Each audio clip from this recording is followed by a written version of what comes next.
Hey everyone, welcome to our DevOps office hours. It's February 22nd, 2023. My name's Eric Osterman, and I'll be leading the conversation. I'm the founder and CEO of Cloud Posse. Cloud Posse is a DevOps accelerator. We help companies conquer AWS using our proven blueprints for Terraform. If you're starting from scratch or just not that happy with what you have today, you need to go to cloudposse.com to book a session with me, and I'll show you exactly what it looks like. For those of you new to the call, the format's very informal. My goal is to get your questions answered. If you're curious about Cloud Posse or any of our open source tools, this is a great place to ask.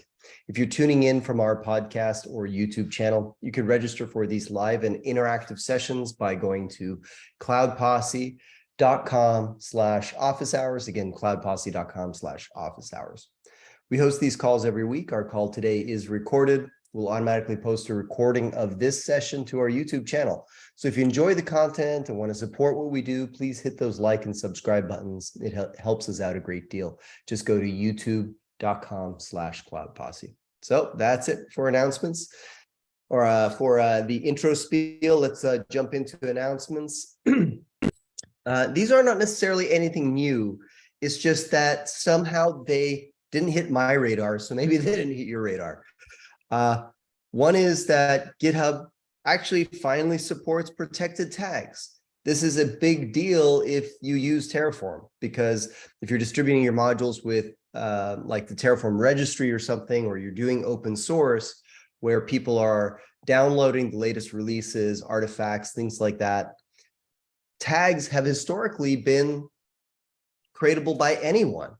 And that's a major security vulnerability, because if you have write ability on the repository, you can create a tag, you can cause a new release to be created, and then everyone using Dependabot, RenovateBot, or whatever tool they have to update versions gets that new version. Worse yet, that tag can be created from branches that aren't main. They can be created from anywhere else. So if you aren't enabling tag protection on your repositories, I suggest to start doing that. Any questions on this?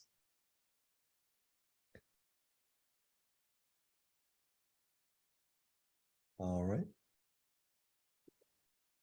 Next announcement is also something that was new to me, but not new in general. The announcement was in January last month. So the ability to have required workflows in your organization.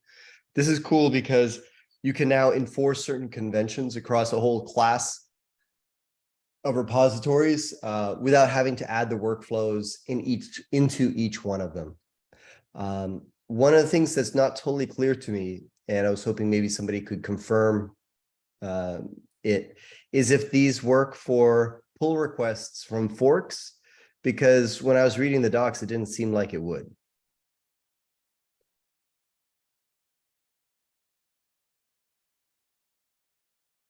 Anybody know by any chance?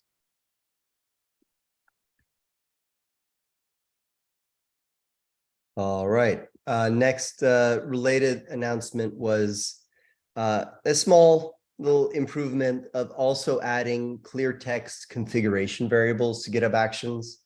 This is nice because previously you could only have secrets, and if secrets are opaque, you can never, once you've written that secret, you never know what that value is again. So there are use cases where you might want to define what your Terraform registry is or your ECR registry is, and those don't have to be secret. And this is a good way to then set those in a parameterizable way. All right. My last announcement is something I have not looked into too much myself. It was shared in an internal Slack channel that we have. It's a exploitation framework for AWS. Has anybody kicked the tires on Pacu before? Looks like they're not big on releasing. Only one release since May of last year. Some minor updates, but overall the project looks stalled. So I'm not sure if this is really something that's actively being maintained.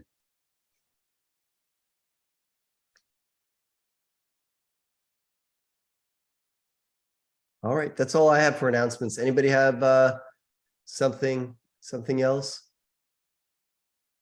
to announce today? Any interesting news that you came across? I saw that AWS recently released a new EKS Workshop, EKS Workshop v2. So if you have someone on your team that doesn't really use EKS, it could be a cool way for them to learn. Oh, interesting. This one here is what you're talking about? Yes, I believe so. Okay.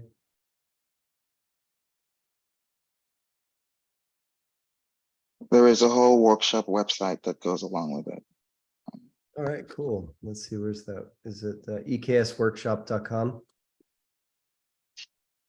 Okay. Yep, Good. that one. Yeah, good pro tip. Okay, we'll post that in the channel here as well. I think I've seen somewhere like the central website that they now have for all of their workshops, but I cannot recall what that was exactly. It's a good tool for discovering them. I'll try to pull it up. Yeah, if you figure out what that was, and share in the chat. yeah, send it over. All right, cool. Thanks for sharing that. Any other updates?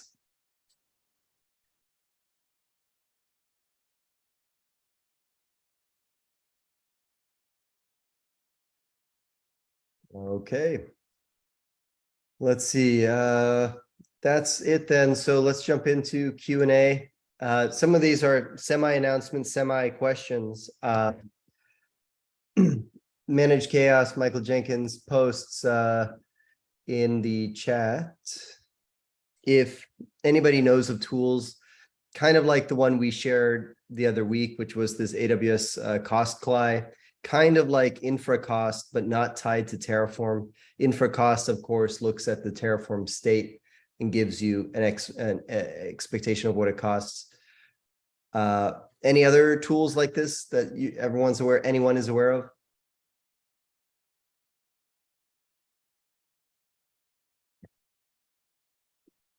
I should add one more point to the discussion. I'm new to this tool. It's a NPM tool or a JavaScript command line tool. And so my concern also is like setting credentials for a tool that I'm not familiar with and all of the supply chain poisoning that's in place. So I'm like, great, I'm gonna run this tool. And I was gonna start testing it with a profile that I have in place, but that profile probably has admin credentials. And I wanted to develop an IAM policy that only gave it permission to like read Cost Explorer data, budget data, and so on and so forth, but haven't gotten around to doing that yet. So I was trying to get other folks experience with using the tool. Yeah. It'd be kind of cool to have, there's a few tools out there that let you kind of just query AWS via SQL.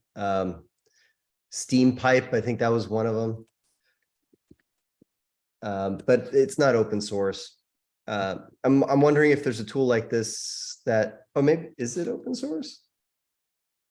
I don't know. It'd be cool if there's a tool like this that also adds in cost information. Yeah, I have looked at Steam Pipe. I didn't think about trying to write a query that might hit the right resources or, the Cost Explorer endpoints that could pull out some cost information. Yeah, no idea if it supports it, but if it does, that would be a nice experience. Yeah, because even, with the other thing I was looking at with the AWS Cost CLI, it looks like it pulls data by resource type. And the environment that I'm looking at is an AWS account that's a tenant-based account. So there's multiple workloads running in this account. So just getting like all of the load balancer costs isn't really helpful for me. I need to know, by team or by service or by whatever the case is. But with Steam Pipe, I know you can get like some really cool SQL queries going on there. So if that's like a more straightforward path to getting a detailed report, then that might be all the better for it. Yeah. Let's see what it says on GitHub if they have any mention of cost.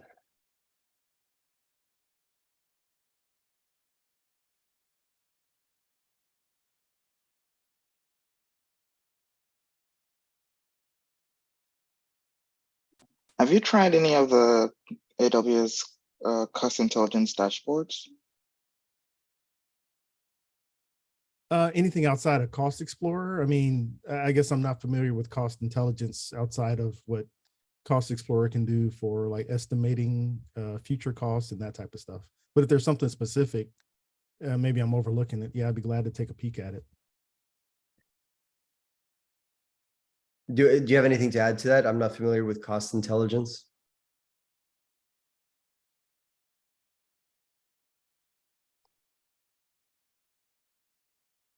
Let's see here. I'll grab a link and post it in the chat. Give me a sec.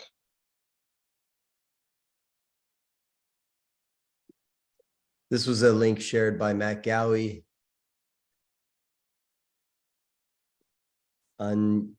Unused.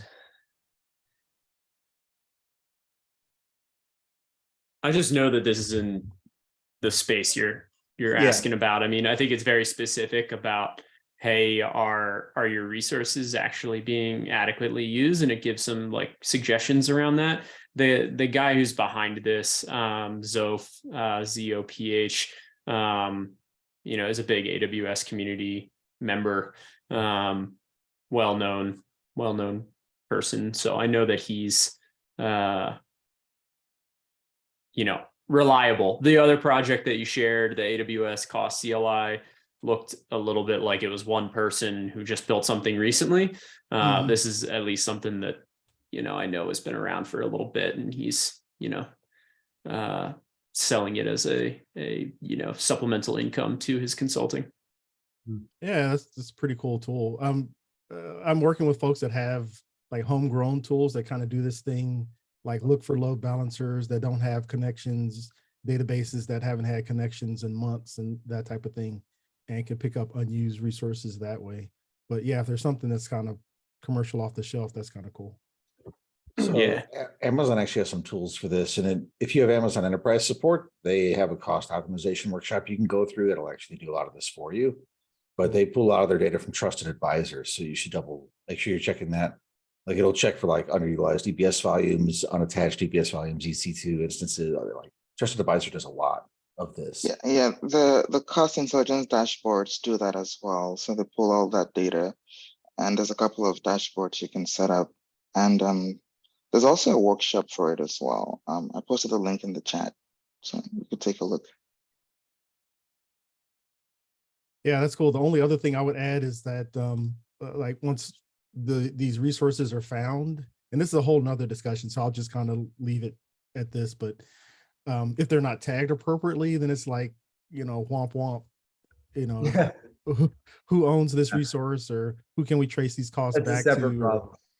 Yeah, that's a whole nother discussion. And depending on what you're trying to do with costs, if you haven't looked into AWS cost tagging, you should.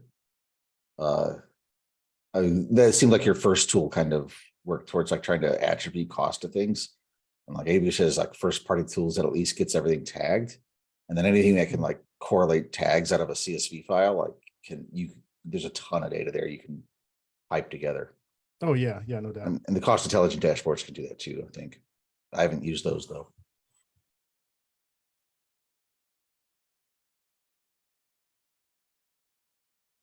Hey folks, Is there SCP policies that can be put in place to enforce tagging and service control policies? Because I thought there was some means by which. Yeah, you can, but I think there is issue with billing for that, because they are billed for per rule or per rule per resource, something like that. So it becomes cost prohibitive pretty quickly. Yeah, because you usually have you want to have lots of tags, lots of resources, and that is a multiplier for a price there. But I was. It's also AWS config so that can do that. Yeah, I'm actually talking about AWS config. Sorry. Got you. Yeah, here's an example policy. Mhm. So you can tie it to a resource type. Yeah, double check how this is built to AWS, because you're gonna run into multiplier. It'll be multiplied by your number of tax numbers resources.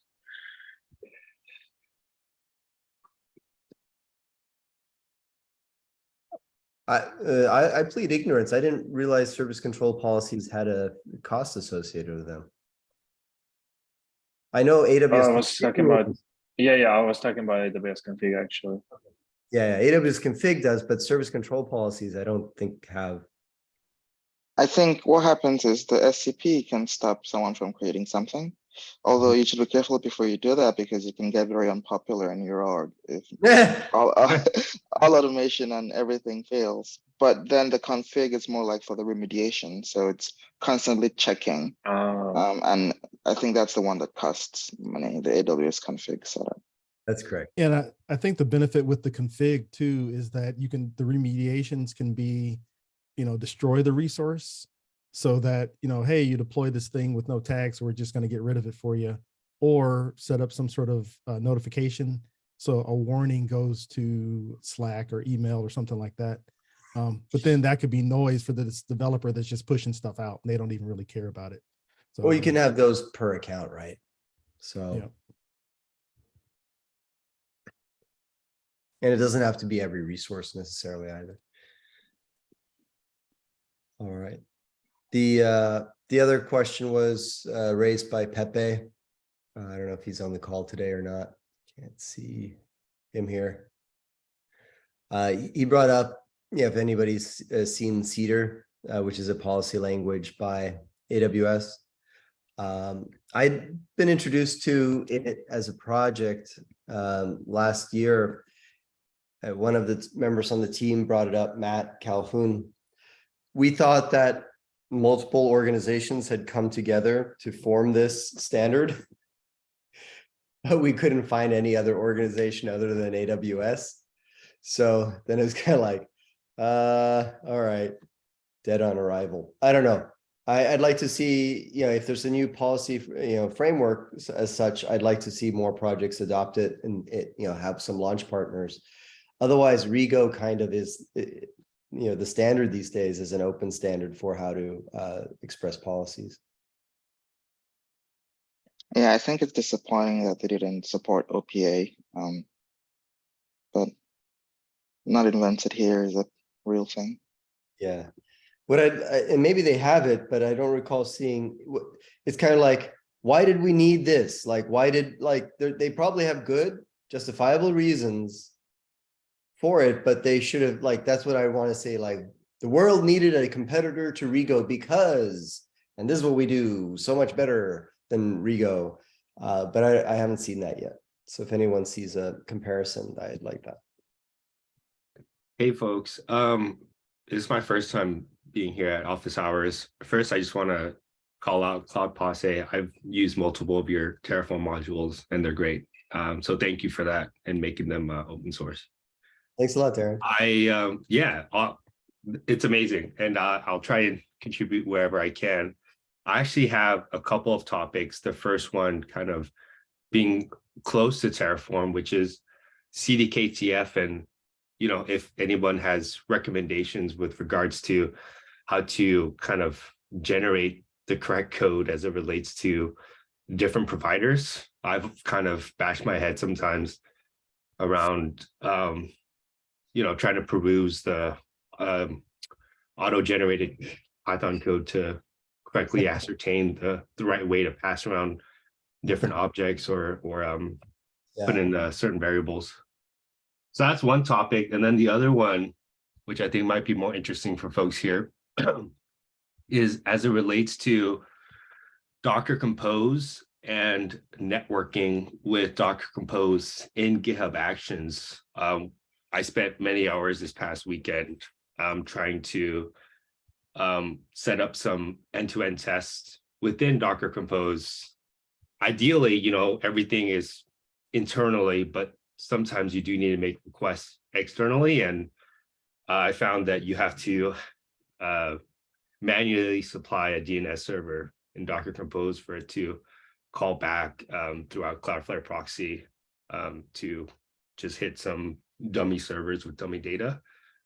So if anyone has any interesting call outs or gotchas or any insights for that. Let's tackle one of those at a time. Those are just topic points, and I don't expect any. First of all, I'm glad you joined as a live specimen who has tried CDKTF and using it. If you've listened to any of our other office hours, now it hasn't come up probably in a number of months, but from time to time it does. So I understand the will and desire to use CDKTF, as an alternative, say, to Pulumi, and still while sticking with Terraform. But what you call out is the #1 problem using any sort of code generator like this. And I think that the attraction of using a mainstream language like Python or JavaScript is that you can also use it with your debugger, set breakpoints, and figure out and debug your code and where it's going. But really, it's just being, in this case, used as a glorified templating engine, and you're still left up trying to figure out how these things work when it breaks in Terraform. So you still have to be a Terraform expert to figure out when those things break. And then when you want to find an example on how to do it, you're going to find 1,000 examples on how to do it in Terraform, and maybe a half-ass example in something remotely related in CDKTF. So absolutely, exactly. So it's just whittling down the solution space for you to figure these things out. So I think that I can't, therefore we don't recommend it. We don't use it in any of our client engagements. And yeah, I'm curious, so how long have you been using it? What have been the success stories? It can't be negative, right? What are the good things, and why do you want to muster through it right now? Everyone would be interested. So I think the #1 thing is, when I joined the current company that I'm at, it's a startup. I'm the only DevOps engineer, unfortunately. And I have to trust and delegate certain infrastructure tasks to developers. There are some developers that what I like to call DevOps deputies. They are interested in infrastructure. They want to learn. They want to help out wherever they can because they want to make a small change here or add some resources there. And I want to enable that. And we are a Python shop. So it just makes sense to try and write the code in CDKTF. So that's one. Two is as it relates to, using Python logic to iterate over dictionaries and loops. And I know that you can do that with HCL. It's not the cleanest. Sometimes it gets kind of messy, but it does work. But referencing back to the first point. The win is obviously with that logical kind of separation there. We've had pretty good success trying to what I call a network deploy, which is kind of one Terraform apply for managing all of our networks. And sometimes when you have networks, when you have providers in Cloudflare and AWS and on-prem, just having one deploy that is able to generate or synthesize the Terraform code that extrapolates all of those is awesome. One of the downsides someone mentioned here was the speed. Yeah, sometimes it can be relatively slow. I think the slowness is more from us trying to manage too many resources in one state file rather than the actual running of CDKTF itself. I would agree with that. My guess is it lends itself to creating kind of terralets. Nothing about using the tooling requires you to do that, of course, but yeah, since you're generating it all within CDKTF, maybe understanding where those boundaries should. I will add a caveat. It's not just CDKTF. One of the great things with CDKTF is you can write some Python code and then you can still write some HCL code, right? And it'll synthesize both of those together. And it's CDK, so you can do all the other stuff you're doing with CDK as well. Exactly, like some, pre-validation, post-validation, things like that. Yeah. Cool. So yeah, so on that specific problem, does anybody have any insights on, like, have you run into the same problem generating the correct Terraform code, or problems where I guess CDK is synthesizing, but it's not plannable Terraform code? And like I said, these are just topics for discussion. I don't want to derail. If there was a set bulletin for folks. Perfect segue into that. Yeah, and this goes for anyone. If you have some questions, please bring them up, and we'll cover them today or next session. So it doesn't seem like there's anything more we can add on that topic. Let's move on to the next one then, which was networking with Docker Compose and GitHub Actions. You mentioned that it didn't work out of the box unless you specified explicitly the DNS servers. You mentioned Cloudflare. Are you saying you used the Cloudflare DNS servers like 1.1.1 or something? Yeah, I mean, it doesn't really matter which Cloudflare server or which DNS server. It was just the fact that I had to set it. Yeah. This is an odd issue, and this might just be me because Docker networking is hard. Docker networking inside of assumedly another container in GitHub Actions that you don't control is probably harder. It's just hard to try and align those issues. And then you can't really exec into your workflows or anything like you could in Circle CI. So debugging it is technically you can. I've been trying to play around with it. If you create a runner group in GitHub Actions, you can specify a public IP address, and I assume there's ways to expose some ports. Maybe 22 wouldn't be okay, but if you non-standardized it to 2222, it might work. I haven't tried it. Haven't really seen anyone try it themselves. Yeah, I probably not. I'm not sure. The most difficult thing was just the Docker Compose networking. I don't know if people have worked much with BuildX, but I think it's starting to generate a lot of steam. And so BuildX, as it relates to having this Moby BuildKit server versus using the native Docker builder built into the GitHub Actions runner is quite different. And sometimes that has caused me some pain. So I tried to remove that as a source of contention, where now you have your Docker Compose running inside of a Moby container next to or inside of your GitHub Actions runner, and that still didn't resolve it. So ultimately, the DNS kind of manually specifying DNS in the Docker Compose eventually resolved it. Why? I don't know.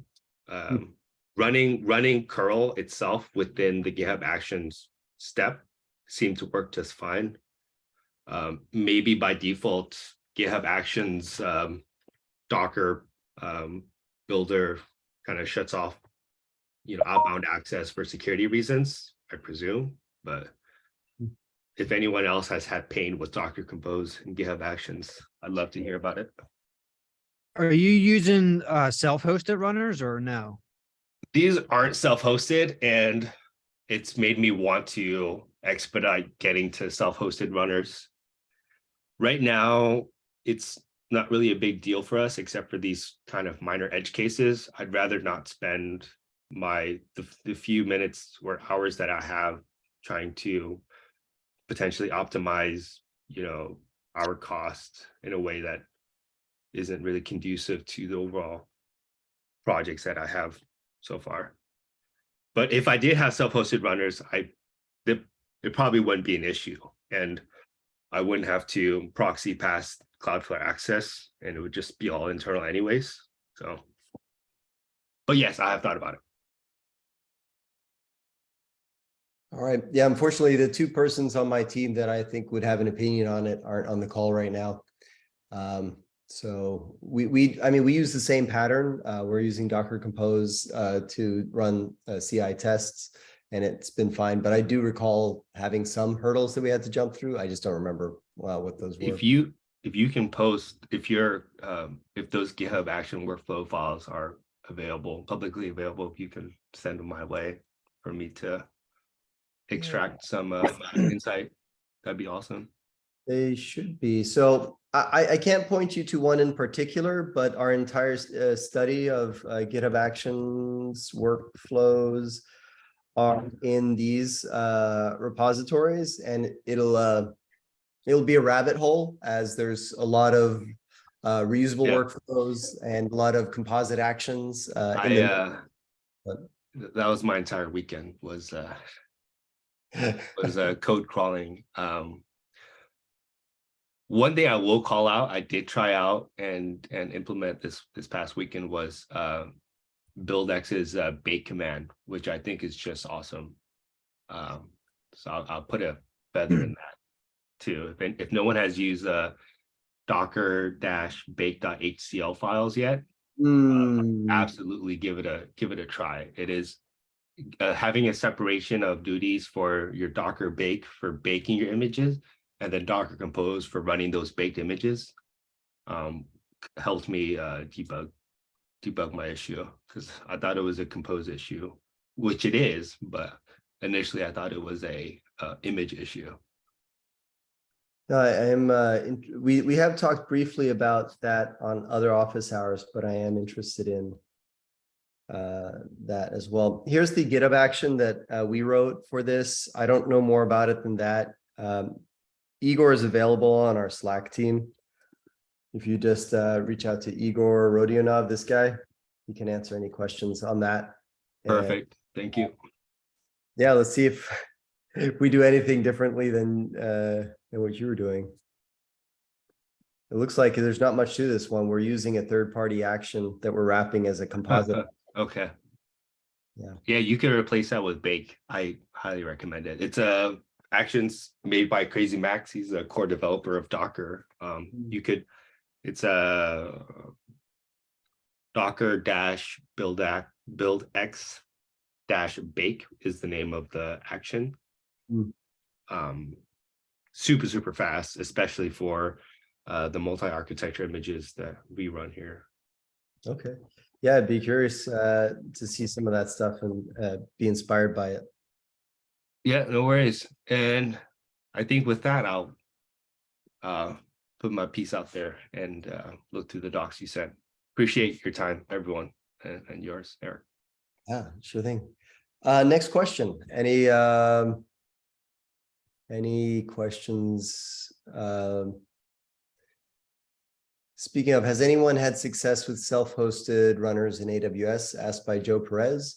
Yeah, so we use them a lot, exclusively with all of our customers. The one by Philips Labs is probably the most fully flushed out Terraform module for deploying GitHub Action Runners. There's a lot to it though, including deploying Lambdas and so forth. Unfortunately, that's what you got to do if you want to implement something that will auto scale and scale down to 0, which I believe this will do. Honestly, I think we at Cloud Posse will probably be moving this direction for customers that are not using Kubernetes, so customers that are on ECS. If you're on Kubernetes, there's an obvious option. It's the only one out there. Well, I think there's a few, but this is the only one out there now that's backed also by GitHub themselves. It's the Actions Runner Controller. And our implementation of that for Terraform can be found in Terraform AWS components under modules, EKS, and Actions Runner Controller. So this is our implementation of it. It's documented and how you set it up. It uses the official Helm charts. We use Terraform to provision it because inevitably you also need to do other things with infrastructure, like IAM roles. So that's what I'll share it in the Slack here. The other implementation that we have is a simpler one. this is more for companies not using Kubernetes. This GitHub runners implementation. So what we did was we took a naive approach to how to implement runners. We create an auto scale group with a minimum of 1 workers. And we take a strategy that, hey, as long as that worker is busy, keep scaling up. As long as there's CPU usage, basically keep scaling your workers. So at some point, you'll reach a level where you'll have a sufficient pool where all your jobs are being taken care of. And towards the end of the day, when people are going home, those will start to scale back down again as the CPU utilization of your workers are negligible. Now, the other cool thing is it does support spot instances. So that keeps your build costs very low. And what I like about our approach is that it's so easy to understand. It's just an EC2 auto scale group, no lambdas, no webhooks, no callbacks, none of the other stuff. But the drawback is it doesn't do the, instantaneous horizontal scaling that you would get with the Philips Labs version. So I think we're going to end up implementing a component for the Philips Labs module as well, because yeah, this isn't ideal for situations where you have very bursty work that needs to be run. I guess another question, a follow-up question that I had is with the ECS-based implementations, I haven't looked in a while, but were there any concerns or hurdles for running Docker with inside Docker? So I don't know of any, I haven't tried or used any ECS-based approaches. The Philips Labs one is also not, I don't believe that one was, is that ECS? I didn't think it was. Oh, I don't know. Yeah, runners. I think it's EC2. It's Okay. EC2, yeah. Yeah, it's just instantiating EC2 servers through Lambda. Right on, thank you. Yeah, so I'm just curious, GitHub runners, ECS, if somebody's done it. Yeah, I was looking for this as well just now. ECS GitHub runners. Because it sounds like whatever you use for compute, it should have the auto scaling feature for you. And Eric, what's the you don't want to have 2 things that do auto scaling differently. Like if you use ECS, there should be a controller for GitHub for ECS. If you use Kubernetes, there's controller for Kubernetes. If you use EC2, then there's controller for EC2. So that's my understanding. You should have a unified compute layer on your infra, just to run everything. I think GitHub is also coming out with maybe something that eliminates the need for all this other stuff, where you can give it basically an IAM service account role that will let it manage your runners for you in your own infrastructure, but I'm not sure where that. Wow. Yeah, I believe I saw that somewhere. Andrew, I think I heard your voice there. you mentioned that you have this set up for all your customers to use self-hosted runners. What's the primary motivation for doing that versus just using GitHub hosted? I mean, there's a tremendous amount of reasons I can think of. One is that, the source code then never leaves, premises you control. If your tests need to connect to private databases and VPCs, you can do that. You can't do that when you're on GitHub. You can use spot instances, so your costs come way down. It's amazing how cheaply you can get some of these incredibly beefy 32 core machines out there for weeks on end. It's not just because they're spot doesn't mean you're going to lose them. To speed up your builds, so one of the cool things you can do is use EFS or S3 for layer caching. You can do it for well, when you get to the CD aspect, if you're using GitHub Actions to deploy, well, what if you are not using Argo CD, but you want to deploy to Kubernetes and hopefully your clusters aren't public? So with private GitHub, self-hosted GitHub Action runners, you can deploy to those private Kubernetes clusters. If you need to run database migrations as part of your deployment process, well, those two probably would need to have connectivity to the database. Another simple one that'll is make that sense. if you have GitHub Enterprise, they don't charge for self-hosted runner minutes, Yeah, that too. but they do charge for the cloud minutes. Gotcha. Yeah. So it's been good. And I wouldn't say the experience has been smooth from day one, but they've definitely improved the runners. One of the negatives for a long time was you had to have an org admin token in order to register new runners. This is like, you got to have this key, this token that can take over your entire your entire GitHub organization, stored somewhere so these runners could, register. I believe that's been eliminated now. There's a narrowly scoped token that you can create for only runner registration, which is the other thing we have also done somewhere is a Lambda that refreshes that one.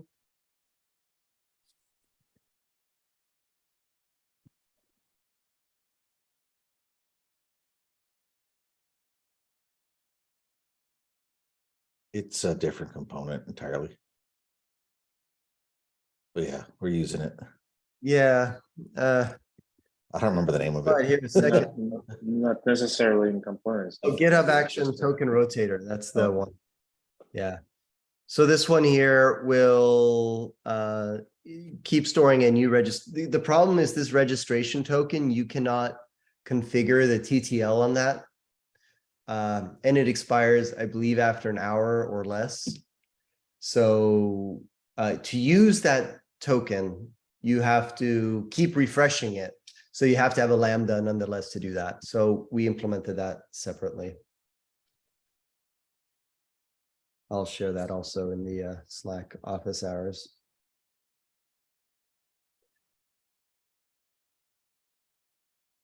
All right, let's see the Slack or the chat here. So Joe Perez, did that answer your questions? Yeah, for sure. Yeah, it's just that, we're running into the issue where, developers would like to test against internal resources, and, it's hard to kind of get that going. Obviously, it's easy for us to set up just the hosted runners and kind of you're off to the races with those tests, but then everything is confined to those, unit tests and the like. So smaller, not as robust testing that I think some developers would like to expand upon. Makes sense. Are you guys using Kubernetes or ECS or not? Or mainly ECS. ECS. Okay. Yeah. So it sounds then like that Philips Labs module is worth giving a shot. Yeah, I'll try to put something together.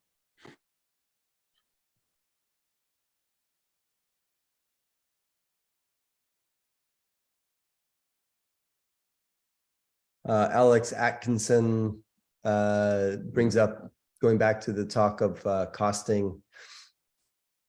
He uses a bunch of snippet files to enable rapid development of modules.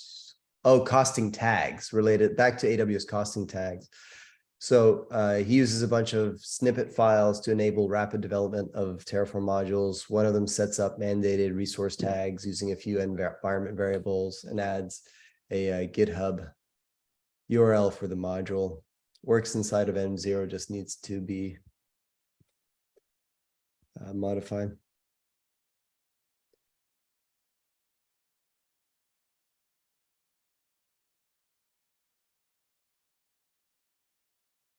All right. Alex, you're using M0? Oh, it's fantastic. Oh, cool. Want to share some of the highlights that you've love about the platform?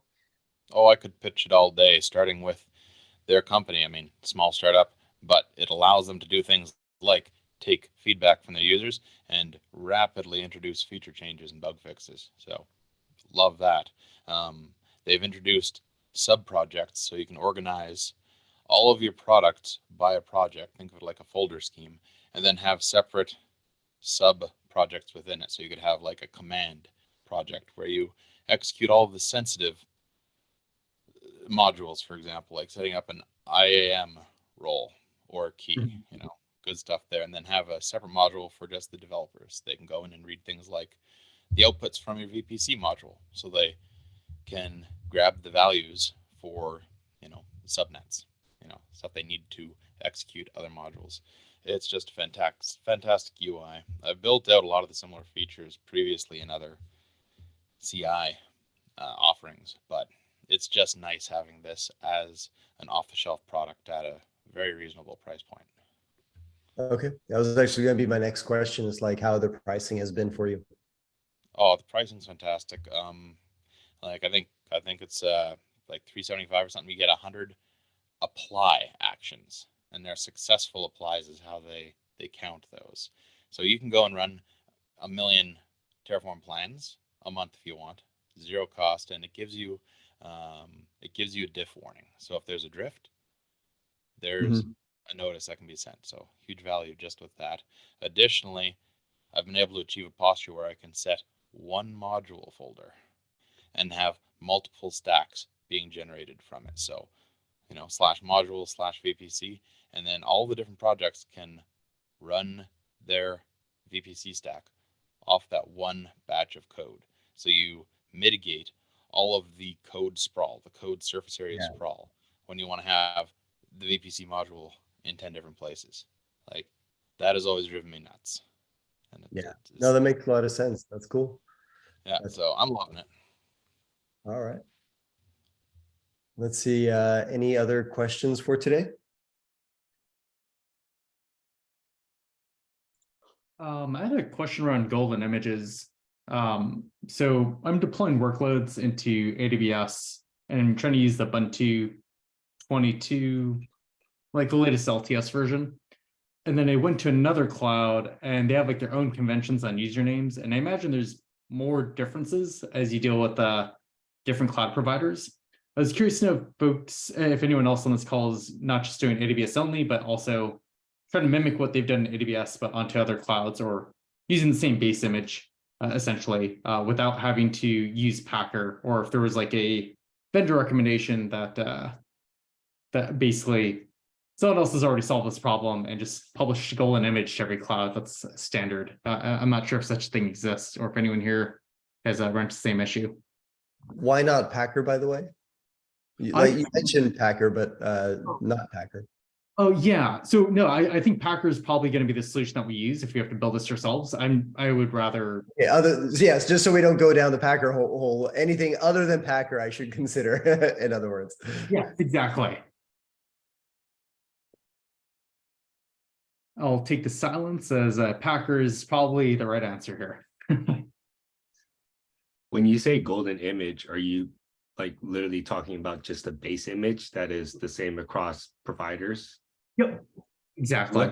What's stopping you from just downloading it from source one time and then making it available to your different cloud environments?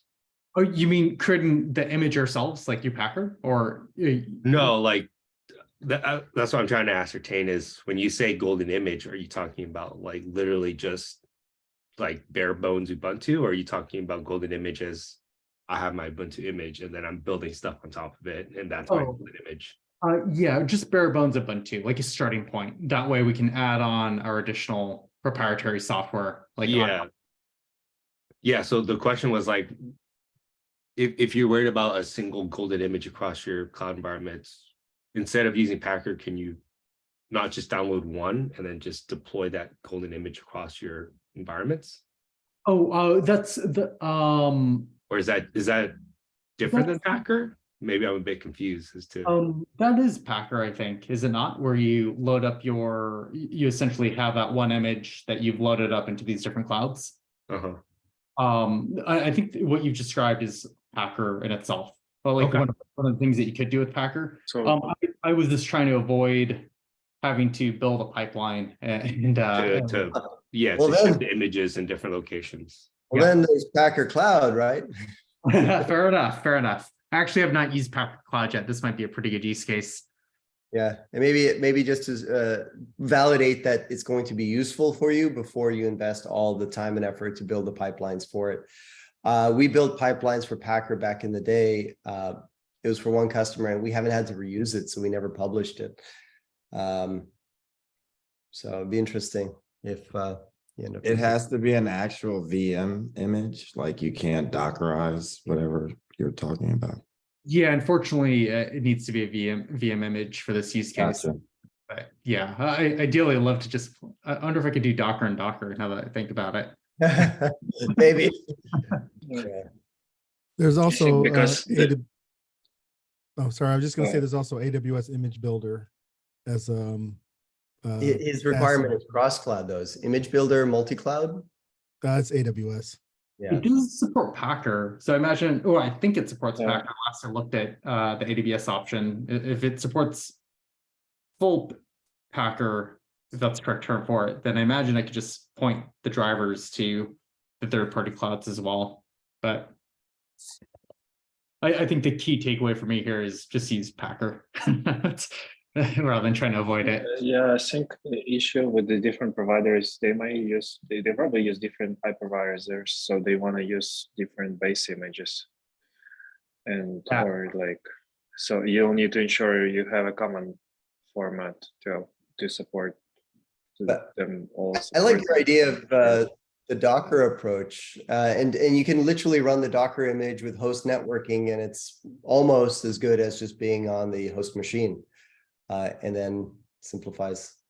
Yeah, one thing I'm overlooking, obviously, with the core base images, like the networking drivers. I think with AWS, you have like Elastic Network Adapter or like ENA or whatever it was called, so you get the enhanced network performance.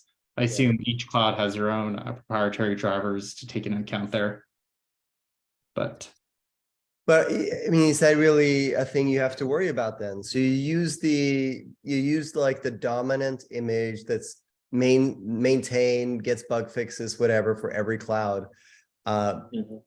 Everything's going to support Docker, and then you do exactly what you said. You just actually use the Docker image with the OS you want in that image, but then you make it privileged. You make it a host networking, and now it's as good as though you are on the host machine, but you got the operating system you want.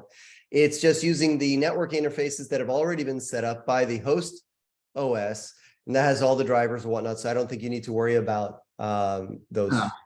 Actually, I have not run many privileged container workloads, so I'll have to check that out. That's a pretty good idea. Thank you. It's an interesting one, at least.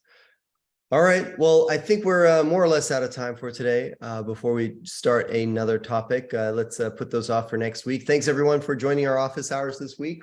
We're going to host another one next week, same time, same place. We do it every week for years on end. Go to cloudposse.com/office hours to register. This session is going to be posted to our YouTube channel. Go to youtube.com/cloudposse. That will be uploaded in a few hours. If you haven't joined our Slack community, go to slack.cloudposse.com. It's open to everyone. Great place to ask. A lot of the links in the conversation from today are happening inside of that office hours channel. And you can go to linkedin.com/in/Osterman to connect with me on LinkedIn, or hire Cloud Posse. Go to cloudposse.com/quiz. Again, cloudposse.com/quiz. Thanks a lot. Talk to you guys next week. Thanks, everyone. Have a good day. Thanks, bye.